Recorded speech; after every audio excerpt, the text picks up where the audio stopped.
Hoy la columna de la Che, obviamente tratando de ponernos en sintonía con lo que la Red Nacional había solicitado, pensado, un poco discutido, que era tratar de empezar ya a hablar sobre lo que van a ser los 20 años de lo que fueron los acontecimientos del 2001 en este país, ¿no? Y yo escuchaba recién y coincido con ustedes, no solamente la cantidad de muertas y muertos que tenemos en los acontecimientos, sino en realidad todo el contexto político e histórico que le antecedió y que le precedió. Y justamente porque aquí desde la Radio Popular Che Guevara, desde la Casa de la Memoria, tenemos, un compañero que puede hablar no solamente del 2001 en su carácter de militante, sino que aparte es un compañero que nos puede contar también, y probablemente para ustedes, creo que son bastante jóvenes, lo que fue los estallidos, los saqueos y el estado de sitio y todo lo que aconteció también en el año 1989, ¿no? En la última etapa de Alfonsín, poco antes de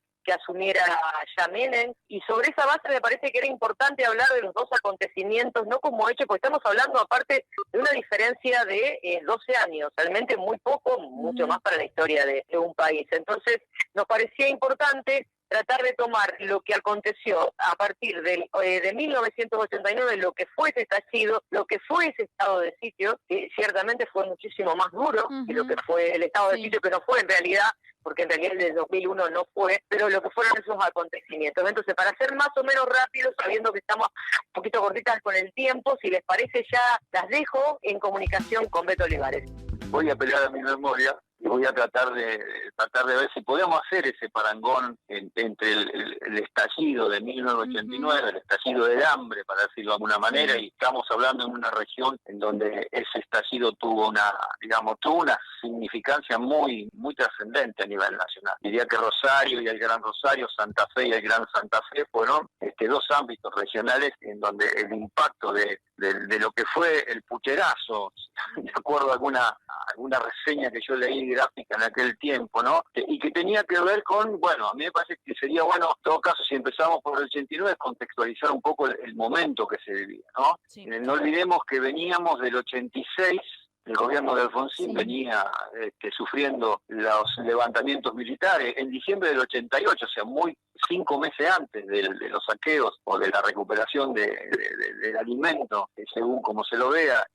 5 meses antes había habido un levantamiento en Villa Martelli con muertos. Había sido un diciembre muy tremendo. El 23 de enero del 89, no sé si ustedes lo tienen registrado en la memoria, un grupo del movimiento Todos por la Patria tomó el cuartel de la Tablada, fue el 23 de enero del 89, ¿no? Sí. Y el 14 de mayo se producen las elecciones, o sea, fíjese qué país es loco, ¿no? Levantamientos, sublevaciones militares, copamientos de cuarteles y el proceso electoral. O sea, en realidad se vivía un momento de crisis que yo lo ubico desde el punto de vista de que estábamos en las postrimerías de un proceso iniciado en el 83 con un proyecto que había levantado la consigna de democracia para 100 años, como lo hizo el alfonsinismo, y aquella famosa frase de que con la democracia se comía, y la verdad que no se comía, se curaba y se educaba, ¿no? Yo creo que ese paradigma en esa época estaba totalmente deteriorado, estaba a la baja, estaba, en un momento de arrinconamiento, no solamente militar, sino también el poder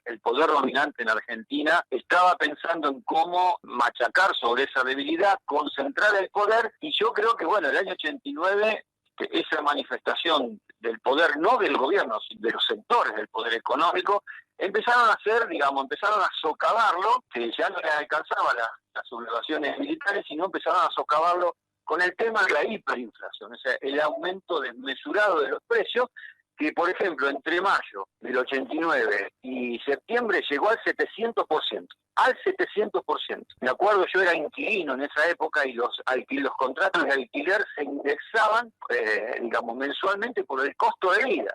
Imagínense lo que era aumentar un 150, un 170%. Se produjo en este campo, por ejemplo, un tremendo despasaje, ¿no? Y sectores que lógicamente dependían de un salario, estas cuestiones las podían afrontar de manera muy limitada.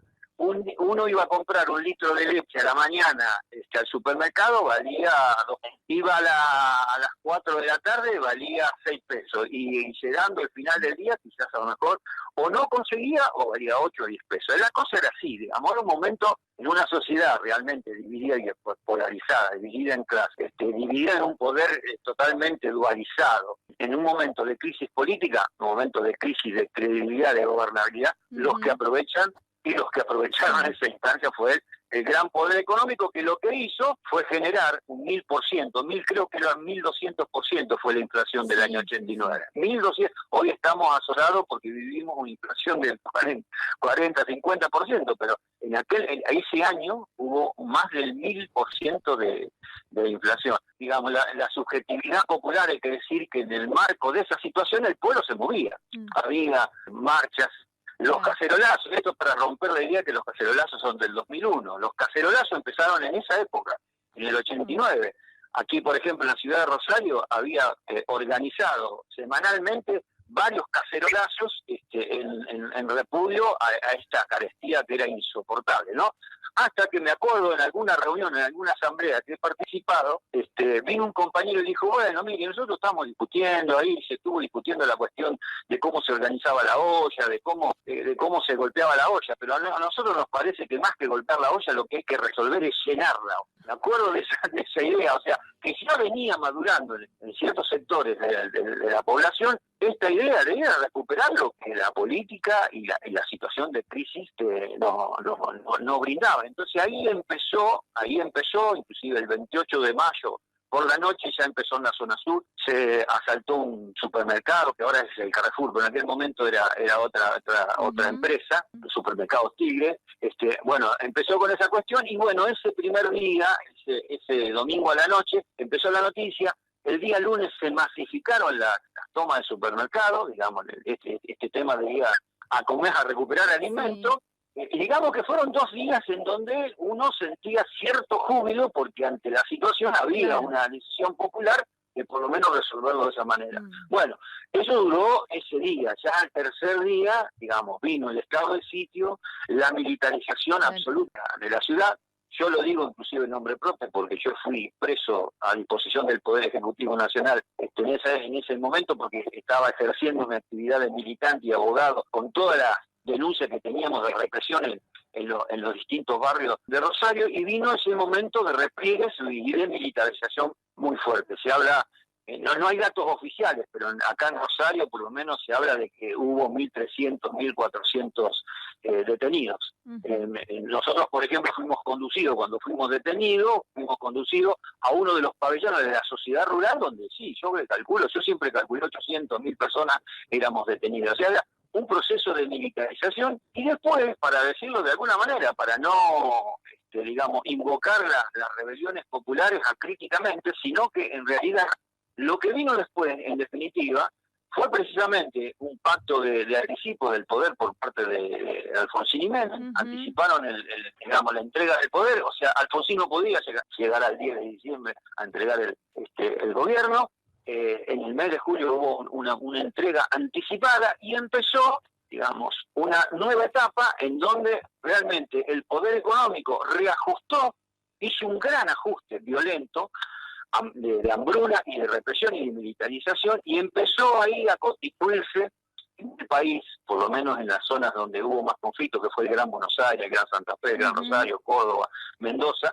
Empezaron a constituirse toda esta red de asistencia alimentaria por un lado y por el otro lado la militarización creciente. Yo me acuerdo de haber ido a barrios que nos llamaban compañeros, en el sentido que había una presencia militar muy fuerte y había verdugueada, tiros al aire, digamos, balazos inclusive de plomo. O sea, digamos, esa fue un poco la situación de cómo resolvió una crisis generada, vuelvo a repetir, por ese paradigma que se deterioró, que fracasó y que digamos se hundió, esto de la democracia para 100 años, esto de que con la democracia se come, se cura y se educa, y aparte, digamos, un gobierno que no encontró una forma de financiar su proyecto, como si lo encontraron los posteriores. Menem lo encontró con el endeudamiento, con el Fondo Monetario y la venta de todo el patrimonio nacional, y después del 2001 en adelante el kirchnerismo, que a través de la commodity, a través de una política, un proyecto de reproductivo extractivista al palo, pudo lograr esa divisa con la cual bancar digamos, su proyecto político. Yo me acuerdo de haberlo escuchado a Alfredo Storani, un hombre del radicalismo, uno de los referentes de la coordinadora, aquella coordinadora radical, decir que el 80 fue la década perdida. Y hablaban precisamente de eso, no haber encontrado una posibilidad histórica de reproducir un modelo que les permitiera lograr las divisas, porque toda la clase política argentina es mala, es brava cuando tiene dólares, o sea, tiene los billetes verdes, pero cuando no los tiene realmente pasan estas cuestiones. Y vuelvo a repetir, un paradigma que se vino abajo con esta idea de esta democracia que se festejó, creo que se festejó el viernes pasado. Esta democracia, nacida en el 83, se festejó el viernes pasado, y lejos de hablar de las posibilidades de estas rebeliones populares, tenemos que decir que la situación general amerita una autocrítica muy muy profunda y la posibilidad de que esas rebeliones se vuelvan a producir. Yo quiero tirar esto de entrada para ver si con esto podemos abrir alguna otra perspectiva, o si no hay tiempo, yo diría que esta es la reflexión más importante.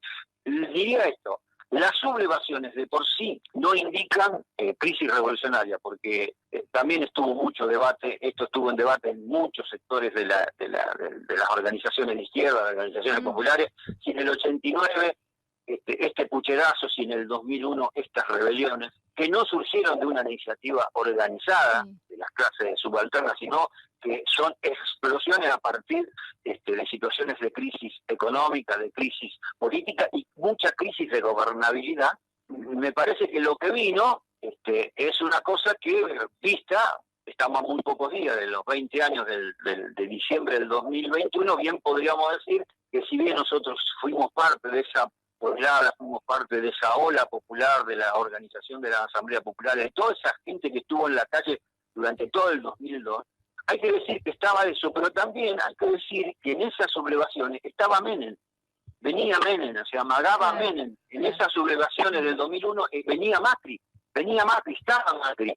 Y en las sublevaciones, no solamente en Argentina, las sublevaciones en Chile, las sublevaciones en Colombia, las sublevaciones en otras partes de Latinoamérica, por supuesto que traen mucho aliento y traen una bocanada de oxígeno, de aire puro para los que pensamos que hay que organizar la sociedad de otra manera, pero también traen los rasgos autoritarios, los rasgos fascistas, los rasgos discriminatorios, xenofóbicos, me parece que es muy bueno sopesarlo, porque si no vamos a caer en analíticas que me parece se salen del foco y no prevén cuestiones de sombras políticas que se avecinan. Beto, y ahí decías vos que bueno, que hace unos días ahí se festejó a lo grande esta democracia, el cumpleaños de la democracia. Ese mismo día en Miramar asesinaban, la policía asesinaba a otro pibe de un balazo, que es algo que sabemos desde los medios alternativos que sucede, que es moneda corriente, pero que ahora hasta los mismos medios hegemónicos lo toman, porque ya es tan alarmante esta represión y en democracia de la mano de la policía, que ese mismo día, ¿verdad? Para mí eso como que es un hecho significativo y que marca allí un punto para profundizar. ¿Cómo se sostiene esta democracia? Sí, claro. Nosotros decíamos que no había nada para celebrar, nosotros tuvimos un encuentro y somos muy críticos de esa idea. Pero aparte porque, digamos, más allá del sistema de representación, que es una parte de la crisis, también está el modo de producción, digamos. ¿De qué democracia puede haber con un país en donde, digamos, la clase gobernante está alienada, está colonizada por esta idea de llevar al planeta, de ser parte de esta posibilidad de la propia extinción del planeta, digamos, esta visión extractivista, esta visión de atacar, de cargar sobre los recursos naturales, sobre los bienes comunes, digamos, esta idea de que ahora, digamos, para descarbonizar o terminar con los combustibles fósiles. Lo que hay que hacer es una nueva arremetida donde va a haber una canasta de metales, de minerales que están puestas para que se hagan para que se usan para la energía eólica, digamos, estos molinos con esta, ¿de dónde va a salir va a salir de Latinoamérica y va a ser Latinoamérica la proveedora, o sea, una nueva ola de commodities.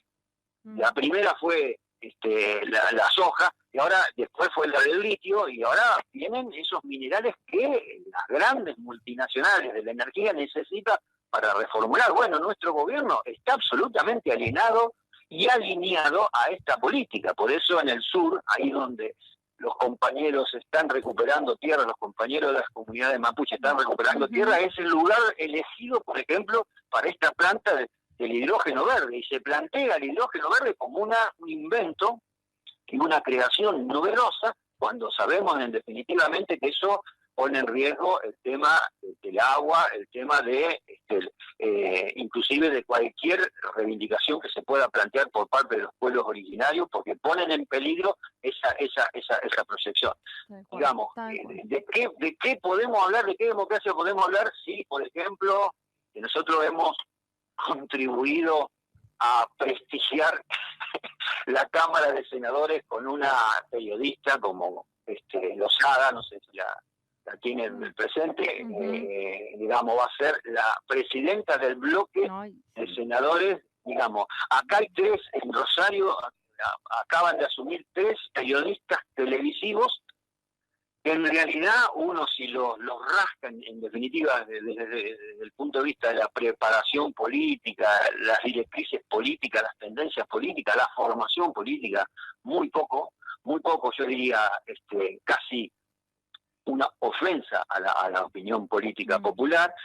Bueno, ¿de qué podemos hablar si se faranduliza el Estado, si la política es oxigenada con estas variables que son efímeras, porque en realidad siempre estas cuestiones terminaron de manera trágica?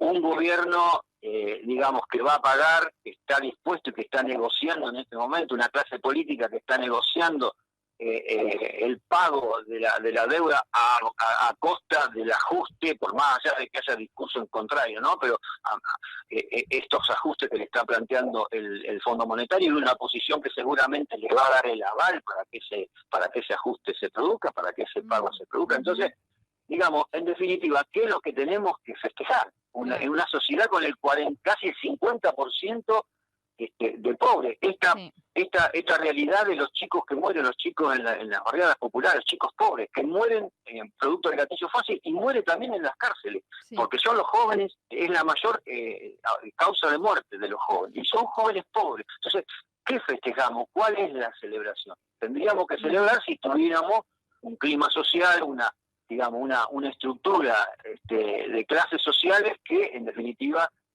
pudieran avisorar un modo de vivir antagónico al presente que tenemos. Por lo tanto, no hay nada que festejar para nosotros. Enredando las mañanas.